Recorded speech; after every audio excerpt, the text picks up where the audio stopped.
எல்லாருக்கும் வணக்கங்க. இன்றைக்கி நம்ம சேனலில் அடுத்ததாக வாரன் பஃபட்டோட லைஃப்பில் அவருக்கு திருமணம் முடிஞ்சிருச்சுங்க. திருமணம் முடிஞ்சதுக்கப்புறம் வாரன் பஃபட்டோடைய மாமனார் வந்து என்ன நினைக்கிறார் அப்படின்னா, வாரன் பஃபட்டுக்கு ஃபேமிலி ரன் பண்ணுற அளவுக்கு திறமை இருக்கா அப்படிங்கிற மாதிரி அவருக்கு ஒரு சந்தேகம் இருந்துகிட்டே இருந்துச்சு. அதனால் கொஞ்சம் வருத்தப்பட்டார், இது எப்படி நடக்க போகுது என்னன்னு. அதே டைமில் பார்த்தீங்க அப்படின்னா வாரன் பஃபட்டுக்கு அவருடைய குருநாதர் கிரஹாம் இருக்கார் இல்லைங்களா, கிரஹாமுடைய கூட இருந்து வேலை செய்யக்கூடிய வாய்ப்புகள் முடிவுக்கு வருது. ஏன்னா அப்போ வந்து போர் நடந்துகிட்ருக்குது. இப்போ நம்ம ஒரு டிஸ்ட்ரிக்ட்லேருந்து இன்னொரு டிஸ்ட்ரிக் போகிறோம் அப்படின்னா நம்ம வந்து மிலிட்ரி ஆஃபீஸர்கிட்ட வந்து பர்மிஷன் கேட்கணும். அதை எடுத்துக்காட்டு சரிங்களா. அது மாதிரி அந்த காலகட்டங்களில் ஊரை விட்டு வெளியே போகிற மாதிரி ஒரு சூழ்நிலை வந்ததுன்னா நம்ம வந்து இந்த ஊர் மிலிட்ரிகிட்ட பர்மிஷன் கேட்கணும். அதனாலேயே வந்து நம்ம பஃபட் வந்து கிரஹாம்கிட்ட இருந்து வேலையை முடிச்சுட்டு ஒரு புரோக்கராக உள்ளே வரலாம் அப்படிங்கிற மாதிரி ஒரு ஐடியாவில் உள்ளே வராருங்க. உள்ளே வரும்போது பார்த்திங்கன்னா அந்த காலகட்டங்களில் வந்து எல்லாருமே புரோக்கர் ஆஃபீஸ் வந்து நியூயார்க்கில் தான் வந்து திறப்பாங்க. ஆனால் வந்து நம்ம வாரன் பஃபட் வந்து நியூயார்க்கில் திறக்கிறதுக்கு விருப்பம் இல்லை. என்ன காரணம் அப்படின்னா, அவர் வந்து அவருடைய அப்பா கூட இருக்கணும்னு ஆசைப்பட்றாரு. ஃபேமிலியோட டைம் ஸ்பெண்ட் பண்ணணும்னு ஆசைப்பட்றாரு.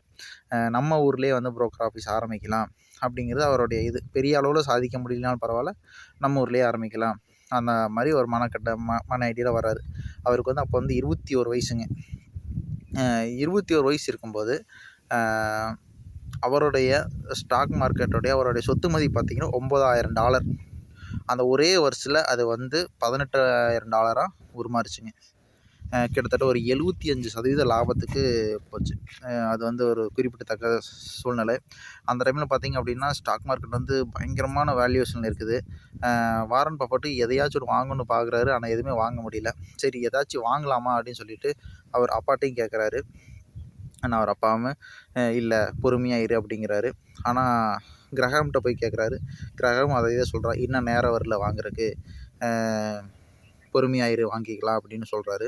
ஸோ இவங்க 2 பேருமே அதிபுத்திசாலிலாம் இருக்காங்க. இவங்கள மீறி நம்ம எதுவும் செய்யக்கூடாது அப்படின்ட்டு கிரஹாம் பஃபட் நினைக்கிறாரு.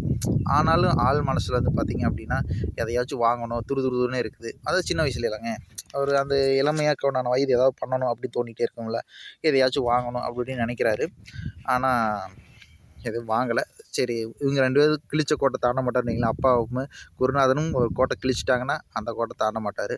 ஆனால் வந்து அவர் இந்த பேலன்ஸ் ஷீட் அனலைஸ் பண்ணுறதெல்லாம் வந்து தொடர்ந்து பண்ணிக்கிட்டே இருக்காருங்க. அப்புறம் ஒரு சூழ்நிலை வருது.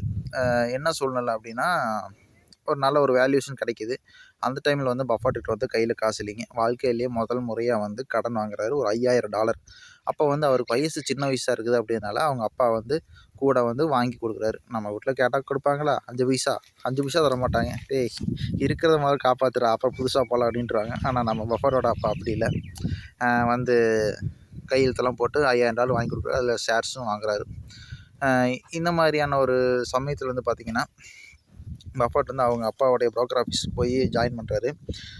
அவங்க அப்பா வந்துட்டு நீ என்கிட்ட வேலை செய்யாத, நீ இன்னொரு கம்பெனியில் போய் வேலை செய்ய அப்படின்னு சொல்லிட்டு ஒரு கம்பெனிக்கு அனுப்பிச்சி வைக்கிறாரு. அந்த கம்பெனிக்கு போனதுக்கப்புறம் அங்கே இருக்கக்கூடிய கம்பெனி மேலாளர், அதுவும் ஒரு புரோக்கர் ஆஃபீஸ் தான். கம்பெனி மேலாளர் என்ன சொல்கிறாரு அப்படின்னா, நிறைய பேசும்போது பஃபட்டுக்கு வந்து அவங்களுடைய சித்தாந்தம் பிடிக்கல. என்னென்னா, ஒரு பங்கு வாங்குகிறோம் அப்படின்னா, ஒரு புரோக்கர் ஆஃபீஸில் இருக்கிறோம் அப்படின்னா அங்கே வாங்க வரவங்களுக்கு ஒரு நல்ல பங்கை வாங்கி கொடுக்கணும் அப்படின்னு தான் இவர் நினைக்கிறாரு. ஆனால் அங்கே இருக்கக்கூடியவங்களாம் என்ன சொல்கிறாங்க அப்படின்னா, நீங்கள் வந்து வர்றவங்க வந்து புத்திசாலியா அப்படின்னு பார்க்காதீங்க, வர்றவங்ககிட்ட பணம் இருக்கான்னு பாருங்கள், அவங்ககிட்ட எவ்வளோ பணம் இருக்குதோ அவ்வளோ லாபம் நம்ம கம்பெனிங்க அப்படிங்கிறாங்க. ஆனால் பஃபட்டுக்கு அதெல்லாம் பிடிக்கல. ஏன்னா நம்மளை நம்பி ஒரு பங்கு வாங்குறாங்க, அவங்களுக்கு நம்ம வந்து எந்த வகையிலையும் துரோகம் செஞ்சிடக்கூடாது அப்படின்னு சொல்லிட்டு, நான் வந்து உங்கள் கம்பெனியில் ஜாயின் பண்ண எனக்கு விருப்பம் இல்லை, நான் வந்து என்னுடைய தந்தையாருடைய கம்பெனிலேயே நான் வந்து வேலைக்கு ஜாயின் பண்ணிக்கிறேன் அப்படின்னு சொல்லிட்டு அவருடைய அப்பாவோடைய ஆஃபீஸ்லேயே ஒரு சின்னதாக ரூம் ஒன்று எடுத்து ஒரு புரோக்கர் ஆஃபீஸ் ஆரம்பிக்கிறாருங்க.